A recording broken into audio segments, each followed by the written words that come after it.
जय श्री राधा रानी सरकार की, जय श्री कृष्ण भगवान की, जय श्रीमद् भागवत महापुराण की, जय सदगुरुदेव श्री बंसी वाले महाराज की। श्रीमद् भागवत महापुराण के 7वें स्कंद के 7वें, 8वें, 9वें और 10वें अध्याय की कथा आज हम आपको सुनाने जा रहे हैं। किस प्रकार नरसिंह भगवान अवतार लेकर अपने परम भक्त प्रहलाद की रक्षा करते हैं, ये इस कथा में वर्णन आता है। तो कथा इस प्रकार है। देवऋषि नारद जी आगे की कथा का वर्णन करते हुए धर्मराज युधिष्ठिर से कहने लगे हैं, हे धर्मराज, उन बालकों की ये बात सुनकर प्रहलाद ने कहा कि जब हमारे चाचा हिरण्याक्ष का वाराह भगवान ने वध कर दिया और मेरे पिता हिरण्यकशिपु मंदराचल पर्वत पर तपस्या करने चले गए, तब देवराज इंद्र ने मौका पाकर नमूची आदि दैत्यों को युद्ध में मारकर भगा दिया और दैत्यों की स्त्रियों को पकड़कर देवलोक को ले चला।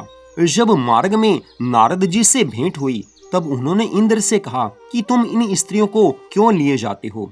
इंद्र ने कहा कि हे मुनिवर, दैत्यों ने भी तो हमारा राज्य छीनकर हमें दुख दिया है, अतः हम भी उनसे अपना बदला ले रहे हैं। ये बात सुनकर नारद जी ने कहा कि हे इंद्र, इन स्त्रियों में से हिरण्यकशिपु की स्त्री को जिसके गर्भ में प्रहलाद है उसे तू छोड़ दे, क्योंकि प्रहलाद हरि भक्त होकर देवताओं की सहायता करेंगे। तब देवराज इंद्र ने मेरी माता को नारद जी को सौंप दिया और मुझे उनके गर्भ में हरि भक्त सुनकर मेरी माता की परिक्रमा करके इंद्र देवलोक को चला गया। नारद जी ने मेरी माता को ब्राह्मण और ऋषियों के स्थान पर जहाँ लोग तपस्या और ध्यान करते थे वहां लाकर उनको रखा।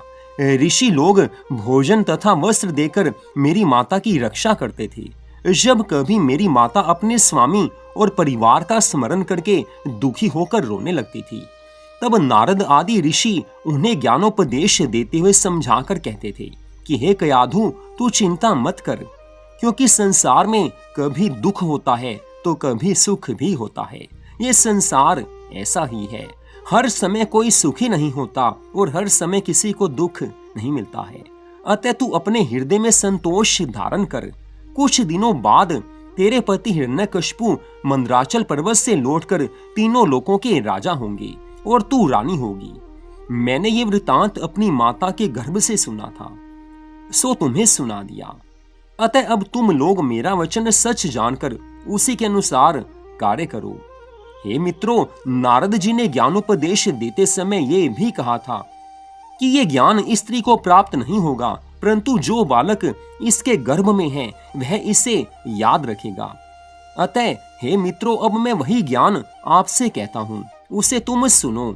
मनुष्य की बाल, युवा और वृद्धा ये 3 अवस्थाएं होती हैं तथा परमेश्वर परमात्मा पुरुष जिनका तेज सब प्राणियों के शरीर में रहकर जीवात्मा कहलाता है और वह सदा एक रूप रहता है, कभी घटता नहीं है, कभी बढ़ता नहीं है, तथा उसे हर्ष और विषाद कुछ भी नहीं होता है। जो मनुष्य श्री नारायण जी भगवान को इस प्रकार समझता है वह सदैव आनंद में रहता है। जिस प्रकार नियारिया मिट्टी को शोध कर स्वर्ण को निकाल लेता है और फिर उस मिट्टी से कुछ प्रयोजन नहीं रखता, उसी भांति मनुष्य के शरीर में भगवान का भजन और ध्यान करने से जो मुक्ति रूपी स्वर्ण है उसे निकाल ले और शरीर को मिट्टी समझकर त्याग दें। जो लोग धन और परिवार आदि के सुख का आनंद लेना चाहते हैं वह आनंद सदैव स्थिर नहीं रहता, तथा भगवान का भजन करने का सुख नित्य प्रति बढ़ता हुआ सदैव स्थिर रहता है। अतः तुम लोग काम, क्रोध, लोभ, मोह को जीतकर भगवान की भक्ति करो, इसी में तुम्हारा कल्याण है। ये स्त्री, पुत्र, राज्य, सेना, राजभवन, हाथी, घोड़ा कुछ भी तुम्हारे साथ नहीं जाएगा और ना ये तुम्हें मृत्यु से बचा सकेंगे। ये सब यहीं रह जाएंगे, कोई किसी के साथ नहीं जाता है। महल आदि गिराने से शीघ्र नहीं गिरते और ये शरीर एक पल में नष्ट हो जाता है, मरने के बाद किसी काम नहीं आता है। मनुष्य सदैव अपने सुख की वस्तुओं की इच्छा करता है, परंतु बिना प्रभु की कृपा के उसे सुख नहीं मिल सकता। जब अपना शरीर ही साथ नहीं जाता तो धन और परिवार के लोग तो साथ कैसे दे सकते हैं। श्री नारायण भगवान जितने शीघ्र सच्चे प्रेम भक्ति से प्रसन्न होते हैं, उतने शीघ्र जप, तप, यज्ञ, दान और व्रत करने से प्रसन्न नहीं होते हैं। मैंने नारद जी द्वारा अपनी माँ के गर्भ में जो कुछ सुना था उस पर विश्वास किया। प्रहलाद जी महाराज कहने लगे हैं, हे मित्रों, इसके बाद मेरे पिता हिरण्यकशिपु ने मुझे मारने के लिए बहुत षड्यंत्र रचे, परंतु उस ज्ञानोपदेश के प्रताप से उनका कोई भी षड्यंत्र सफल नहीं हुआ। यद्यपि तुम लोग कहो कि हम लोग दैत्य कुल के हैं, मांसाहारी और मदिरा पान करने वाले हैं, अतः हमारा जप, तप और स्मरण श्री नारायण भगवान कैसे स्वीकार करेंगे? तुम इस बात का विचार मत करो, मेरे कथन का विश्वास करो कि जो भगवान से प्रेम करता है भगवान उसकी रक्षा करते हैं। देवता, दैत्य और मनुष्य कोई भी क्यों ना हो, जो भगवान का भजन करता है, भगवान से प्रेम करता है, वही उनको प्रिय होता है। देखो, मैं भी तो दैत्य का पुत्र हूँ। श्री नारायण जी के चरणों में जाने से मेरे प्राणों की रक्षा प्रभु ने की है, नहीं तो मेरे पिता ने मेरे प्राण लेने में कोई कसर नहीं छोड़ी थी। यद्यपि तुम्हारे माता पिता भी भगवान की भक्ति करने से तुम्हें रोकेंगे, दुख देंगे, तब श्री नारायण जी की इच्छा से उसी प्रकार उनका भी तुम्हारे ऊपर कुछ वश नहीं चलेगा। प्रभु तुम्हारी भी रक्षा करेंगे। इस प्रकार का ज्ञानोपदेश सुनकर सब बालकों ने कहा कि हे प्रहलाद, हम सब विद्यार्थी तुम्हारे इस ज्ञानोपदेश से बहुत प्रसन्न हुए हैं, अतः आज से गुरु जी की मिथ्या बातों को ग्रहण ना करके तुम्हारे कथनानुसार हम सब कार्य किया करेंगे। देवऋषि नारद जी आगे की कथा का वर्णन करते हैं। कहने लगे हैं, हे धर्मराज युधिष्ठिर, जब प्रहलाद द्वारा ज्ञानोपदेश देने से सब बालक भी गुरु की बताई हुई विद्या को ना पढ़कर श्री नारायण भगवान के राम नाम की रटना लगाने लगे, भगवान के नाम का जाप करने लगे, तब संडा और मरकट ने घर में आकर उनका ये हाल देखा तो गुरु ने हिरण्यकशिपु के डर से सबसे कहा कि तुम लोग ये क्या कर रहे हो? सब बालकों ने कहा है कि इस शरीर को पाकर हमें जो करना चाहिए वही तो कर रहे हैं। हमें भगवान की भक्ति करनी है, हम तुम्हारी मिथ्या बातों को नहीं पढ़ेंगे। व्यर्थ अपना समय हम क्यों नष्ट करें, हम तो प्रभु को अपनी भक्ति से प्रसन्न कर लेंगे। जब गुरु के डांटने और हिरण्यकशिपु के डराने पर भी बालकों ने राम का नाम लेना नहीं छोड़ा, तब गुरु ने समझा कि इन सब विद्यार्थियों को प्रहलाद ने ज्ञानोपदेश सुनाकर अपने जैसा बना लिया है। यह जानकर जब गुरु ने प्रहलाद पर अत्यंत क्रोध करके धमकाया, तब प्रहलाद मुस्कुराकर चुप हो गए हैं। तदुपरांत संडा और मरकट ने प्रहलाद आदि विद्यार्थियों को हिरण्यकशिपु के समीप ले जाकर कहा कि हे महाराज, आपके पुत्र प्रहलाद ने सब विद्यार्थियों को ऐसा पाठ पढ़ा दिया है कि ये लोग श्री नारायण भगवान के नाम का जाप करते हैं, राम नाम का जाप करते हैं और कुछ मुख से बोलते ही नहीं हैं। यह वचन सुनते ही हिरण्यकशिपु एकदम क्रोध के आवेश में आ गया है। कहने लगा है, हे प्रहलाद, मैंने तुझे अनेक दंड देकर समझाया कि नारायण का नाम मत ले, वो मेरा शत्रु है, परंतु तू मेरा कहना नहीं मानता। इससे मैंने जान लिया है कि अब तेरी मृत्यु के दिन निकट आ गए हैं। जैसे ऋषियों और योगियों को इंद्रियां सताती हैं, वैसे ही तू मेरा शत्रु प्रकट हुआ है। अतः मैं तुझे स्वयं अपने हाथों से मारूंगा। देखूं तो सही कौन राम और कौन नारायण तेरी रक्षा करके तेरे प्राणों को बचाता है। यह सुनकर प्रहलाद जी महाराज कहने लगे हैं कि हे पिताजी, आप ऐसा विश्वास करो कि जिनकी शक्ति से सब प्राणी तीनों लोकों में वर्तमान हैं और जिनकी शक्ति से आप राज्य करते हो, वही आदि पुरुष निर्गुण ब्रह्म मेरी भी रक्षा करने वाले हैं। हे पिताजी, आप अपने आप को तीनों लोकों का राजा समझकर सब जीवों को अपने अधीन रखना चाहते हो। आपने अभी तक अपने मन, इंद्रियों, काम, क्रोध आदि को अपने वश में नहीं किया और उल्टे उसके अधीन रहकर नष्ट हो रहे हो। फिर दूसरे को कैसे अपने वश में कर सकते हो?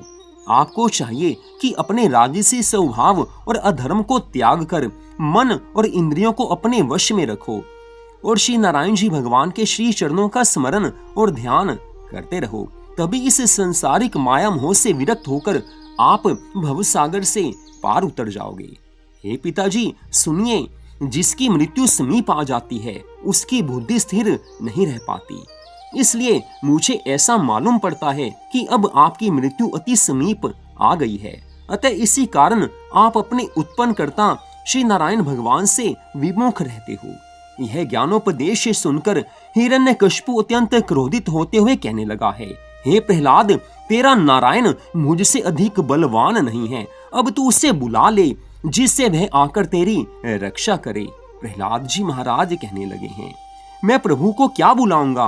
वह तो अपने भक्तों की रक्षा के लिए सदैव सर्वत्र विराजमान रहते हैं। कोई ऐसा कण नहीं है, कोई ऐसा क्षण नहीं है जिस कण में और जिस क्षण में प्रभु ना हो। प्रहलाद जी महाराज जी ने बड़ी अच्छी बात कही है कि जो प्रभु पर विश्वास कर लेता है उसकी रक्षा के लिए ठाकुर जी हर क्षण हर समय में वहां उपस्थित रहते हैं। कोई ऐसा क्षण नहीं है जिस क्षण में ठाकुर जी नहीं हो। कोई ऐसा सृष्टि का कण नहीं है जिसके अंदर प्रभु ना समाये हो। लेकिन आज प्रहलाद ज्ञानोपदेश देते हैं, लेकिन आज हिरण्यकशिपु क्रोधित हो गया है। क्रोध की उस अवस्था में हिरण्यकशिपु ने प्रहलाद को मारने के लिए खड्ग हाथ में लेकर और खंबे की ओर आंख दिखाकर प्रहलाद से कहा है कि हे प्रहलाद, बता तो सही, क्या इस खंभे में भी तेरे प्रभु विराजमान हैं, तेरा नारायण व्याप्त है? यह वचन सुनते ही प्रहलाद ने जैसे ही श्री नारायण भगवान का ध्यान और स्मरण करते हुए खंबे की ओर दृष्टि डाली, वैसे ही श्री नारायण जी भगवान नरसिंह अवतार, जिनका आधा शरीर मनुष्य का है और मुंह सिंह का है, उस स्वरूप को धारण कर खंबे में उसे दिखाई दिए हैं। तब हिरण्यकशिपु ने उस स्वरूप को देखते ही बाएं हाथ से ऐसा मुक्का मारा कि खंबा फट गया है और उसके अंदर से श्री नरसिंह भगवान जी आज प्रकट हो गए हैं। भगवान ने अपने भक्तों के लिए रक्षा करने का पहले ही प्रण किया हुआ है। हर क्षण में प्रभु विराजमान है, हर कण में प्रभु विराजमान है। हर ग्रंथ में भगवान ने कहा है कि अपने भक्तों की रक्षा के लिए मैं बार बार अवतार लेता हूँ। आज अपने भक्त प्रहलाद की रक्षा करने के लिए ठाकुर जी ने, हिरण्यकशिपु का वध करने के लिए ठाकुर जी ने नरसिंह भगवान का अवतार लिया है। 10 योजन के विस्तार का शरीर धारण करके अपने भक्त के वचनों को सिद्ध करने के लिए, सत्य प्रमाणित सिद्ध करने के लिए आज प्रभु उस खंबे में से प्रकट हो गए हैं। और अत्यंत क्रोध करके उस समय नरसिंह भगवान ने हिरण्यकशिपु को ललकारा है कि उसका शब्द उस समय तीनों लोकों में गूंज गया है।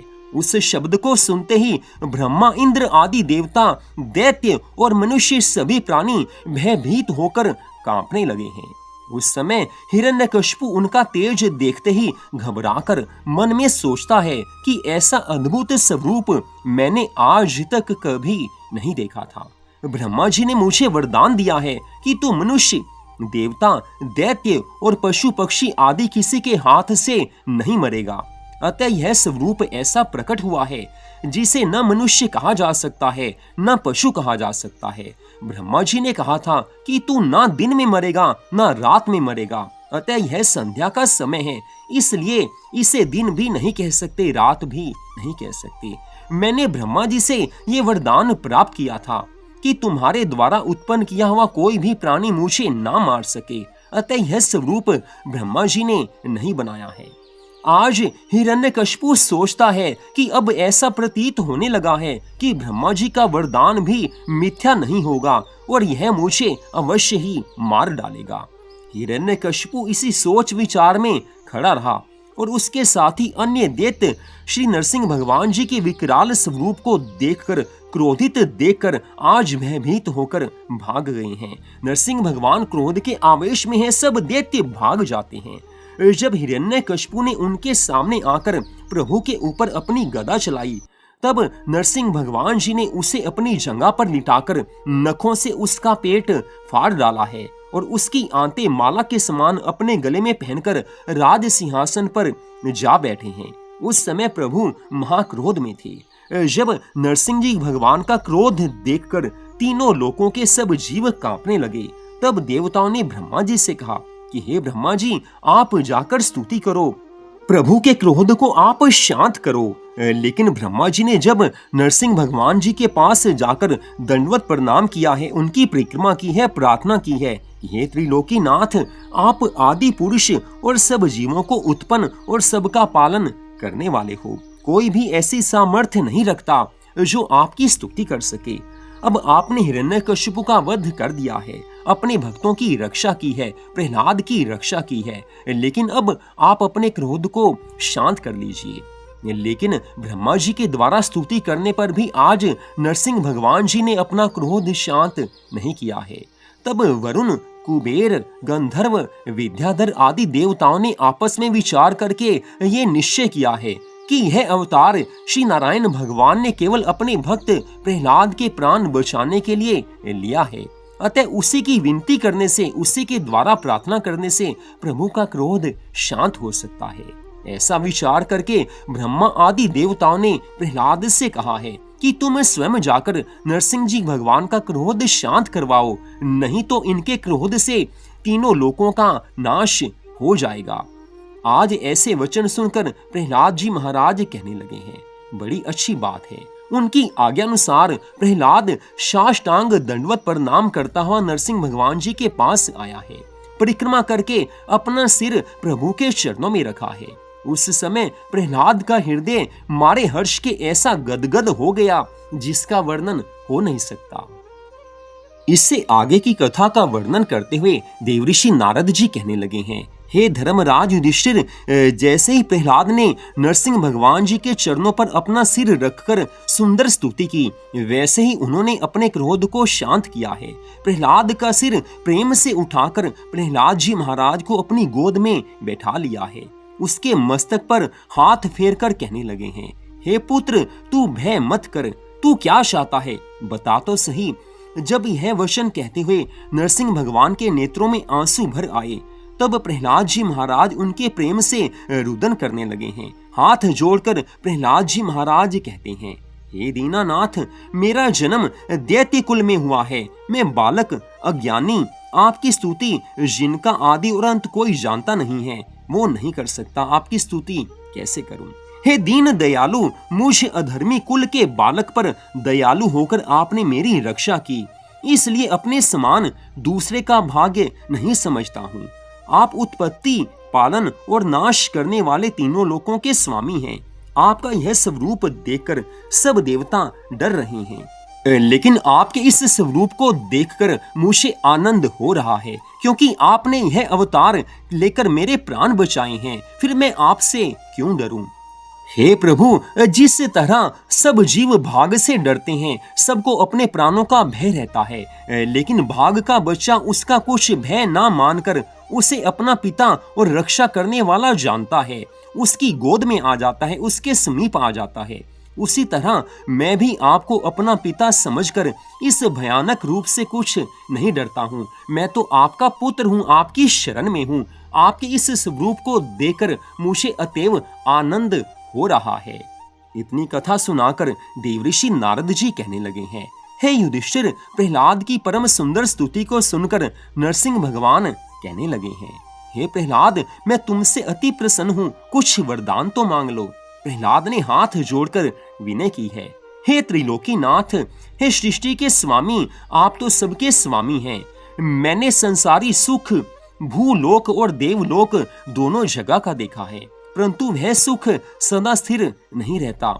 एक ना एक दिन संसार के सुखों का नाश हो ही जाता है। कदाचित आप ये कहें कि तू बालक अज्ञानी क्या जानता है, तूने क्या देखा, कहाँ देखा। सो हे प्रभु, मेरे पिता तीनों लोकों के प्रतापी राजा हिरण्यकशिपु जब इंद्र, वरुण और कुबेर आदि देवताओं से हंसकर बात करके कहते थे कि ऐसा काम तुमने क्यों किया, तो सब देवता उनसे डर जाते थे। वो तीनों लोकों के ऊपर अपना राज्य कर रहे थे, हर कोई उनसे डरता था। तब भी उनका नाश हो ही गया, उनका अंत हो ही गया। तो संसार के सुखों को मैं आपसे क्या मांगू, मुझे संसार के सुख नहीं चाहिए। हे प्रभु, जिस प्रकार अज्ञानी बालक को दीपक दिखलाकर उसके माता पिता फुसलाते हैं, उसी तरह वरदान देने के लिए कहकर आप भी मुझे लालच दे रहे हैं। संसार में तीनों लोकों के राज्य से उत्तम कोई वस्तु नहीं होती, लेकिन मैं उसकी चाहना भी नहीं रखता हूँ, क्योंकि मेरा यह शरीर सदा स्थिर नहीं रहेगा। फिर मैं किस लिए आपसे संसार की किसी वस्तु को मांगूं? मुझे एकमात्र यही इच्छा है कि जन्म जन्मांतर दिन रात संत महात्माओं की संगति में रहकर आपके नाम का स्मरण और आपके चरणों की भक्ति करता रहूं। एक क्षण भी आपकी याद मुझे नहीं भूले। इसके अलावा अपने लिए और मैं कुछ नहीं चाहता हूँ।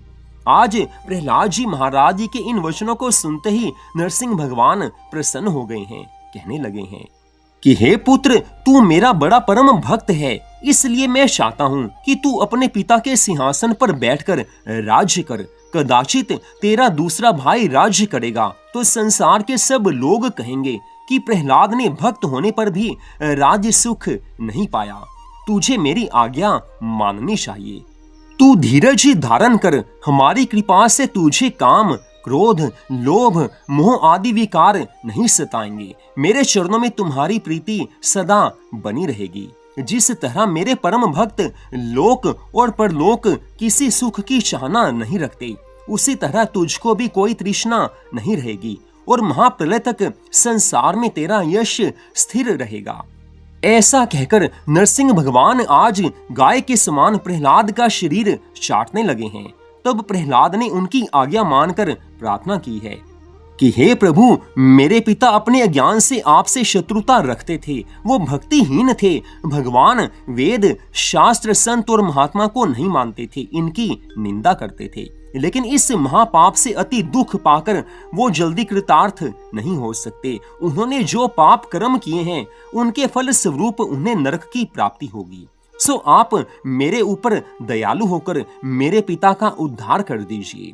प्रहलाद के इन वचनों को सुनकर आज नरसिंह भगवान कहने लगे हैं, हे प्रहलाद, तू अपने पिता की कुछ सोच मत कर, उनकी चिंता मत कर। वह अधर्म के बदले नरक में नहीं जाएंगे। जिस कुल में तेरे जैसा हरि भक्त उत्पन्न हुआ है, उस कुल वाले स्वप्न में भी नरक को नहीं देख सकते, यमदूतों को नहीं देख सकते। मैंने तेरे 21 पूर्वज नरक से निकालकर स्वर्ग में भेज दिए हैं। फिर तेरे पिता कैसे नरक में जाएंगे? चिंता मत कर, उनकी सद्गति होगी। मेरे भक्तों के 7 पूर्वज नरक से निकलकर स्वर्ग में वास करते हैं। वेद और शास्त्र में मगध देश को मरने के वास्ते अशुद्ध माना गया है, परंतु वहां भी मेरे भक्तों के जाने और रहने से वह धरती पवित्र होकर उसका दोष मिट जाता है। अधर्मी और पापी होने पर भी अपने पिता का तुझे दाह कर्म और श्राद्ध करना चाहिए। आज प्रहलाद जी महाराज जी ने भगवान की आज्ञा अनुसार अपने पिता हिरण्यकशिपु का दाह संस्कार किया है, श्राद्ध किया है। उसके पश्चात आज नरसिंह भगवान ने प्रहलाद को राज सिंहासन पर विराजमान किया है, उसे तिलक किया है, राज तिलक किया है। उस समय सब दैत्य और देवता वहां पर आए हैं। प्रहलाद को आज सब आशीर्वाद देते हैं और इधर ब्रह्मा आदि सब देवता आज नरसिंह भगवान को दंडवत प्रणाम करते हैं, सुंदर स्तुति करते हैं। तत्पश्चात प्रहलाद जी महाराज जी ने आज ब्रह्मा आदि देवताओं और दैत्य गुरु शुक्राचार्य जी का विधि पूर्वक पूजन किया है, सबको प्रेम सहित विदा किया है और आप 8 प्रहर हरि चरणों का ध्यान रखकर धर्म के साथ प्रहलाद जी महाराज प्रजा का पालन करने लगे हैं। उनके राज्य में देवता, ऋषि, गौ, ब्राह्मण, संत और महात्मा आनंद पूर्वक रहकर भगवान का भजन और स्मरण करते थे। कोई जीव दुखी नहीं था। इतनी कथा सुनाकर देवऋषि नारद जी कहने लगे हैं, हे धर्मराज युधिष्ठिर, तुमने हिरण्यकशिपु और प्रहलाद के विरोध का जो हाल मुझसे पूछा था, वो कथा मैंने तुम्हें सुनाई है। वही हिरण्यकशिपु और हिरण्याक्ष दूसरे जन्म में रावण और कुंभकर्ण हुए और तीसरे जन्म में शिशुपाल और दंतवक्र होकर जब भगवान श्री कृष्ण जी के हाथ से मारे गए, तब वैकुंठ में जाकर भगवान के जय विजय नामक द्वार पाल हो गए। तो यहीं पर आज की इस परम सुंदर कथा का विश्राम होता है। अगले भाग में आप इससे आगे की कथा को सुन पाएंगे। जय श्री राधा रानी सरकार की, जय श्री कृष्ण भगवान की, जय श्री लक्ष्मी नारायण जी भगवान की, जय श्री नरसिंह भगवान की, जय श्रीमद् भागवत महापुराण की, जय सद्गुरुदेव श्री बंसी वाले महाराज की, जय जय श्री राधे जय जय श्री राधे, जय जय श्री राधे श्याम।